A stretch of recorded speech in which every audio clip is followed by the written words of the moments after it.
Hello students. So today we'll start with molecular orbital theory. So this is the most logical explanation of chemical bonding because it is talking about or it is taking into consideration the most important characteristic of electron, that is its wave property. You remember that electron has dual character, particle and wave character. So this molecular orbital theory talks about the wave character of the electron, or it is explaining the chemical bonding with the help of wave character or wave properties of electron. So when we are talking about wave properties, so what exactly we are talking about? We are talking about frequencies and amplitude. So when suppose there are two waves, wave A, or I can call it psi. Okay, psi is a symbol of wave, or you can say it is a function of Schrodinger's wave equation. I have told you about Schrodinger's wave equation, how it is used to define the wave characteristics of an electron mathematically. So psi, let's say there is a function psi a, okay, wave. So it is propagating like this.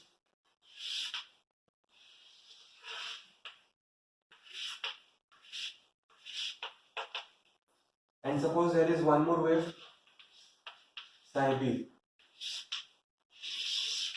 It is propagating like this also. Suppose this amplitude is small a and this amplitude is small b. Okay. And A and B are almost equal. You can say A almost equal B.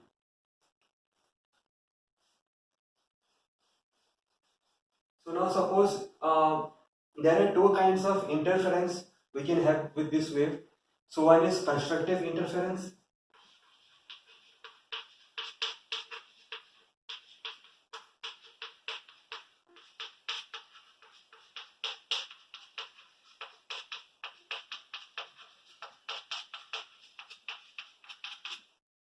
Constructive interference and destructive interference. Okay.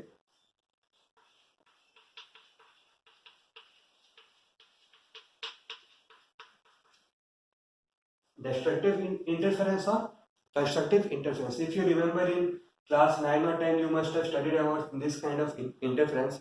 So basically, constructive interference means addition of these two waves. Okay, here we are adding these two waves. In constructive interference, we are adding these two waves. So the amplitude of these two waves will be almost. The amplitude of these two waves will also get added.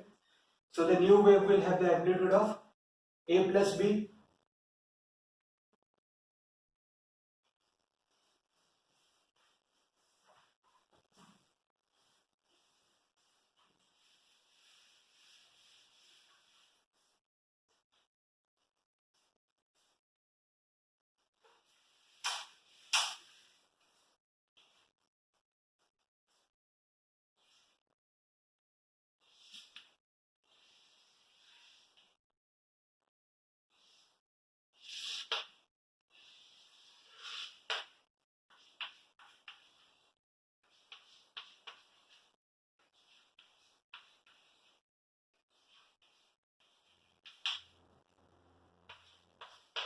So now when we are adding these two, so the new wave will be like this.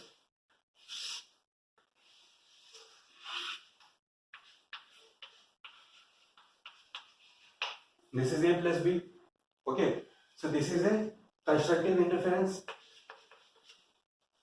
And what is a destructive interference? It is when we subtract one wave from another. So it will be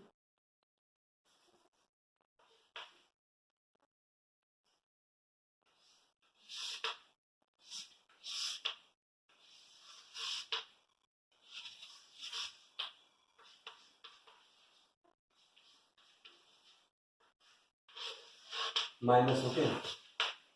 It is a destructive interference. So remember, I have told you that A is almost equal to B. So when we when we are adding A and B. So when we are when we are subtracting, we will subtract A from B, and because A and B are almost equal, so A minus B will be almost 0. So we will not get an amplitude for this wave. It will be dead line, or you can say very small. Okay, almost equal to 0. This. So this is a destructive interference. So what is this theory has to do with electrons? We all know that electrons have wave-like properties. So if we consider this psi A as in one electron, so this electron will have some amplitude, and when it is pairing with another electron, remember electrons always pair, means there are two electrons that can combine together.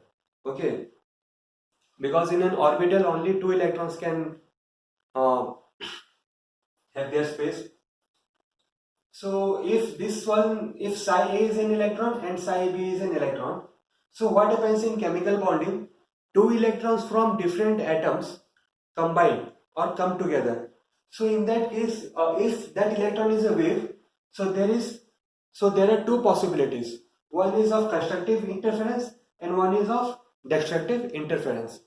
So molecular orbital theory actually talks with or say or talks of this principle only. Okay, so based on this principle we will study how it is explained, or how this theory explains the chemical bonding in more detail. Okay, so before going there,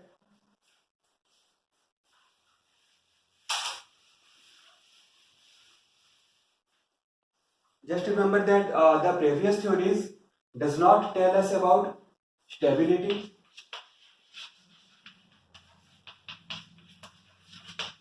and magnetic character.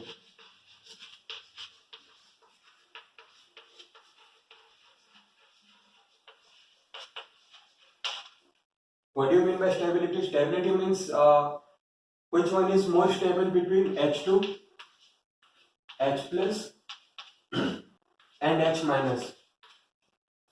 You can obviously say that H2 is more stable, but you cannot say that or you cannot compare this with other three. Okay, means you cannot say that means you cannot write this in an order, ascending order or descending order, by using the previous theories. But using molecular orbital theory, you can say that H2 is more stable than H plus and H plus is more stable than H minus. This was not able, or this was not possible with previous theories. And one more most important character is magnetic character. Magnetic character are two types: paramagnetic and diamagnetic. So paramagnetic means attractive and diamagnetic means repulsive. We all know that every element has a magnetic character, means it is either attracted by a magnet or it is repulsed by a magnet. And we all know that attraction and repulsions come from charges, that is plus charge or minus charge. And because plus charge or the positive charge is deposited in the nucleus, that is the center of the atom, which is very much inaccessible, or which does not take part in any of the physical property or chemical property, so to say. So what left is the electrons. So the positioning of the electrons inside the orbital also plays an important role in deciding the magnetic character of the molecule in general. So using the previous theory, we cannot, or the prediction of a particular magnetic character was actually not true with the practical finding or the findings in the laboratory. Means the findings in the laboratory does not match with the prediction made by the previous theories. But molecular orbital theory gives an exact prediction. When we say prediction, means we are justifying that phenomena. Okay, so the previous theory could not justify that phenomena, but molecular orbital theory very accurately justifies the phenomena. And why these two characters are important? Because when we will study periodic table, in that this kind of physical character plays an important role in deciding the probability of forming chemical bonds, or probability of having ions like +2, +3, or +5, +7. And these are very important physical characteristics. So molecular or orbital theory is also important. So please listen carefully. Okay.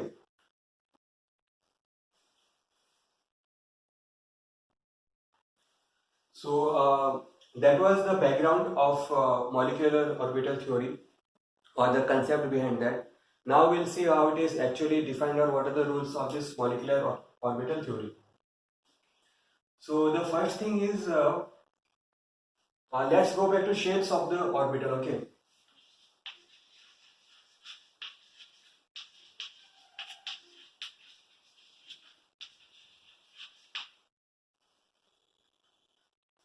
So the shape of s orbital is like this.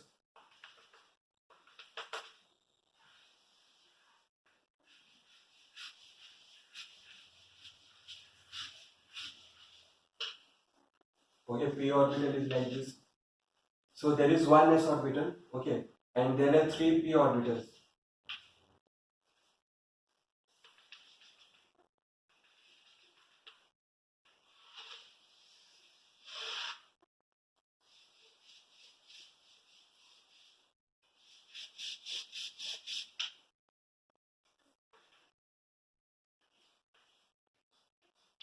Okay, suppose this is x-axis, this is y, and this is z. So it is along x-axis, so it is px. So there is one more possibility along y-axis. So this will be py.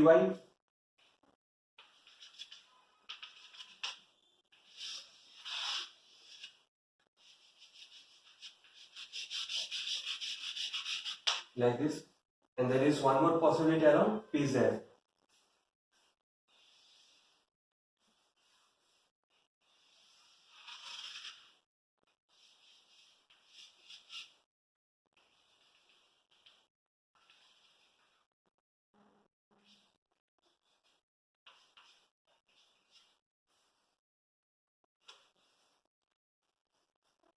So these lobes means here is the maximum chance of finding an electron. So now what happens that when the orbitals combine, so the first rule of MOT, or molecular orbital theory, is that when we are having a chemical bond, orbitals of same shape and same size. Okay. Remember, shape,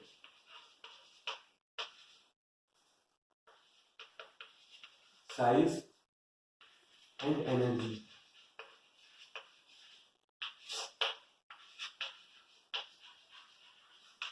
These all have to be same. Okay. Shape means this s orbital, which is a circular sphere, can only combine with atoms of, or s orbitals of other atoms. It cannot combine with a p orbital of other atoms. Suppose if there is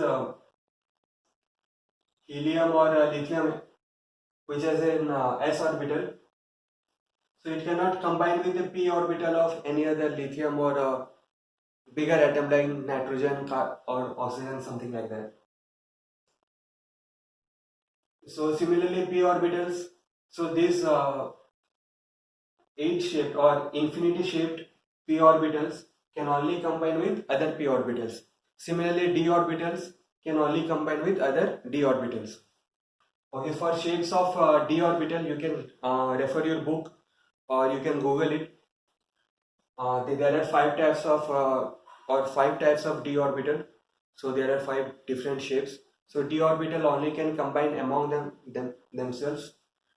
That is shape, size, and energy. So size and energy are quite related. So size means 1s orbital can combine with other 1s orbital. It cannot combine with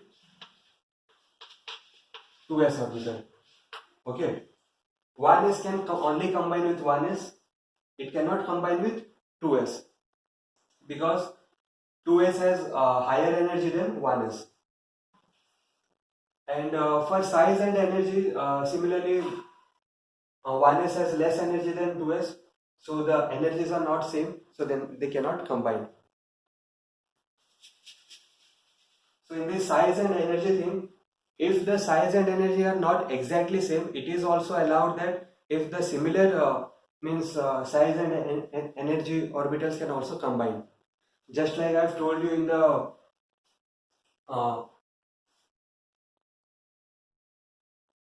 in previous few minutes about the two amplitudes A and B. So A and B are not, so A and B are almost equal. They are not exactly equal, they are almost equal. So the actual meaning of this is, if we are combining s orbital of a hydrogen and s orbital of a carbon, so definitely 1s orbital of hydrogen and 1s orbital of carbon have almost same energy or almost same size, but not exact same size because they are of different atoms. Okay, so this actually allows to be, this actually explains why the atoms form bonds with other atoms or dissimilar or other atoms.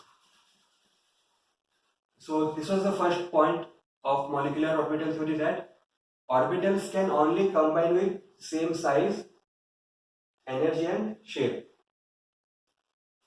So now what happens is that okay, so when we are talking about combining, combination of multiple orbitals, or you can say two orbitals, so orbitals are also essentially a wave, because orbital is a place where the maximum probability of electron is found, or you can say you can find the electron in this place. This is not an actual physical area, but there is a high chances of finding an electron here. So this is also a wave. So when two waves are combined, there are two possibilities of a constructive interference and destructive interference. So that is called,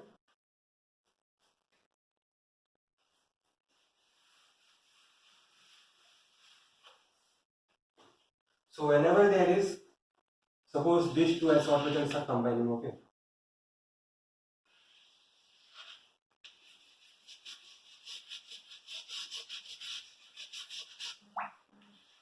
Suppose this is psi A, this is psi B. So if these two orbitals are combining, this is suppose 1s of hydrogen and this is also 1s of another hydrogen, suppose, okay, exactly same. The size, shape and energy are exactly same because they are two same atoms. So when they are combining, means there are two possibilities. One is a constructive interference and one is a destructive interference. So in constructive interference, we call it a bonding orbital.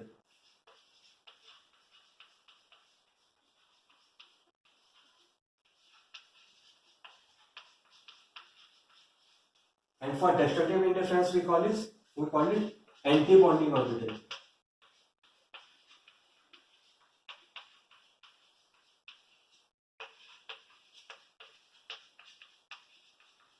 So what is bonding and anti-bonding? By looking at the names, you might have guessed that bonding orbital means where bonding happens, and anti-bonding means where there is a less chance of formation of a bond. Because in destructive interference, the amplitude is 0, and in constructive interference, the amplitude is very high. So the meaning of amplitude is basically probability of finding an electron. So if the probability of finding an electron is maximum, it is a bonding orbital. If the probability of finding an electron is minimum, it is called an anti-bonding orbital. Okay, this is not always 0. Okay, this is not always 0. In some cases, suppose if it was a carbon atom, so there may be some probability of finding an electron.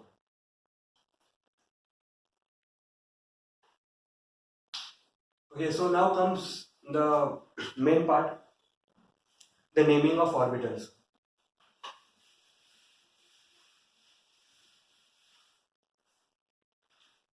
So basically there are two types of molecular orbital.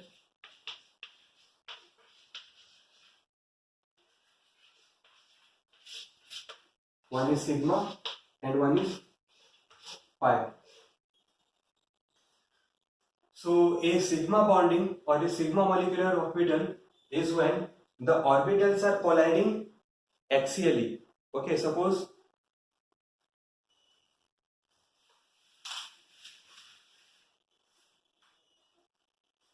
this is an s orbital and this is also an s orbital.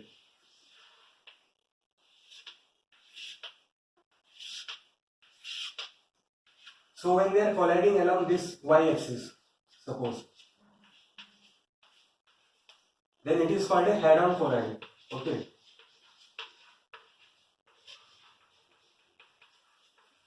This type of collision is called sigma bond.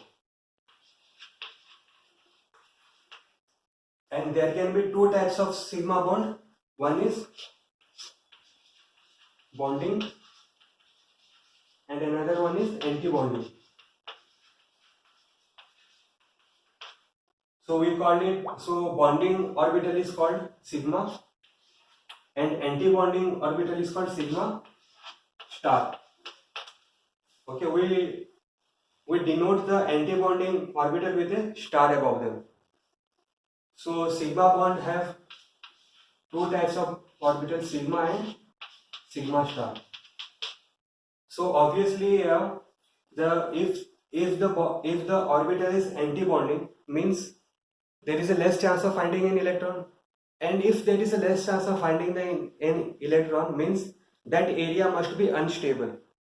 So the energy of that orbital will be higher, because lower energy means stability. So if the electron are preferring this bonding orbital, means there is a higher chance of finding a stability there.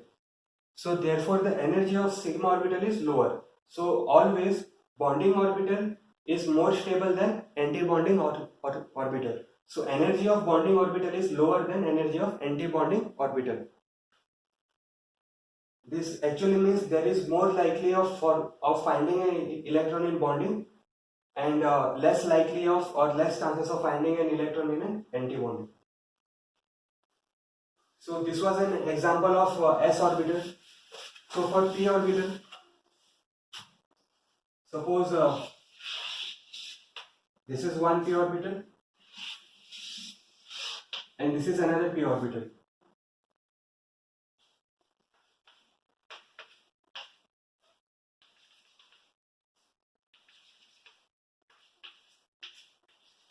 Okay, so this is a positive lobe, means there is a chances of constructive interference, and negative means there is a chances of destructive interference.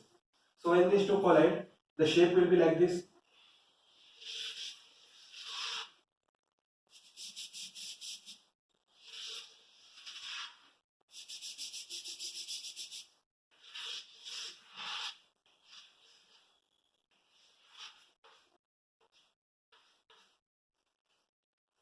So this is called a sigma collision because it is head on. Okay. So there is a high chance of finding an electron here and low chance of finding an electron here. Okay, the electron can also be found here, but there is a low chance of finding an electron here.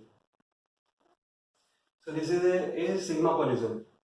So this can be of x-axis or y-axis or z-axis. Okay, all are same. So what is a pi collision or a pi bond? A pi bond is a parallel collision.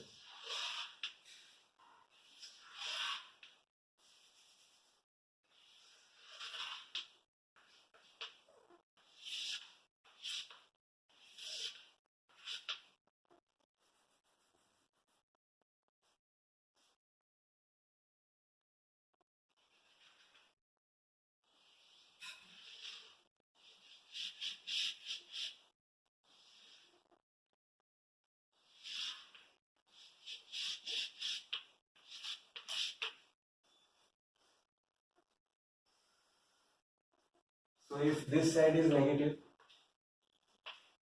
and this side is positive, so there is a high chance of finding an electron in this side and high chance of finding an electron in this side. So this is actually called a nodal plane. Okay, it's called a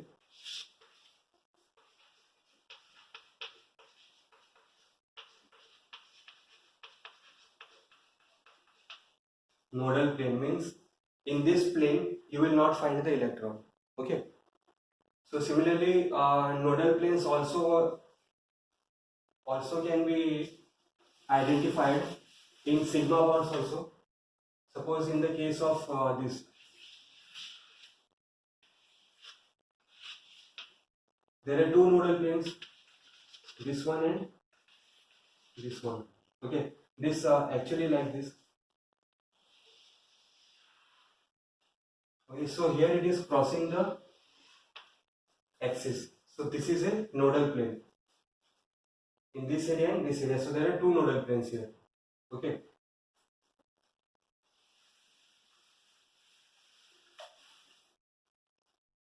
So that is a sigma collision and pi collision. So the third point is that if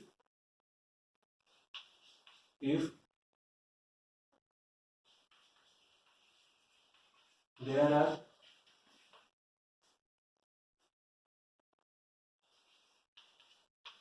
n atomic orbital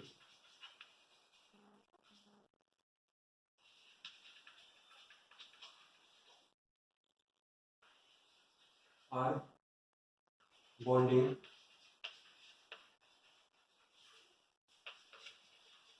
then there will be 2n molecular orbital. Okay, if there are n atomic orbital are bonding or taking part in a chemical bond, the number of molecular orbitals will also be n. Okay, will also be n. So if suppose there are 1s and 1s orbital are participating, so there will be, this is one atomic orbital and this is also an atomic orbital, so there will be two molecular orbital, that is sigma and sigma star, because s orbital can only collide in one direction, that is head on, because it is a sphere, it is similar in all directions.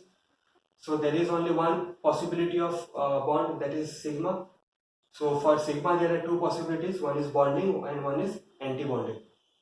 Okay, so because the bonding orbital is lower energy, the electrons will, so there is one electron here and one electron here, suppose it is an H atom, so these two electrons will go here in this orbital.